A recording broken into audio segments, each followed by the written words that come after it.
Naglabas ng ebidensya ang NTF-ELCAC na patunay daw sa kusang pagsuko ng dalawang community organizer na nagsabing dinukot sila ng militar.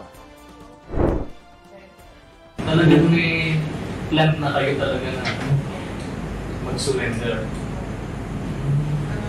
Dagdag pa din kasi nabalitaan namin na balak na kami trabaho ng RHB sa loob. Ipinakita nila ang anilay video ng pagsuko ni na Jonila Castro at Jed Tamano. Ang binanggit nilang RHB na tatrabaho umano sa kanila ay kalabang grupo umano ng New People's Army kung saan kasapi umano si Jonila. May mga sulat kamay din daw na mula sa dalawa na nagsilbing sinumpaang salaysay sa Public Attorney's Office. Dito nakasaadang umano'y pag-amin ni Castro sa 4 na taong pagiging miyembro ng kilusan. Naroon din daw ang Commission on Human Rights at mismong mga magulang ni Tamano nang sumuko ang dalawa. Sinusubukan naming makuha ang panig ng kampo ni na Jonila at Jed pero tumanggi silang magbigay ng pahayag.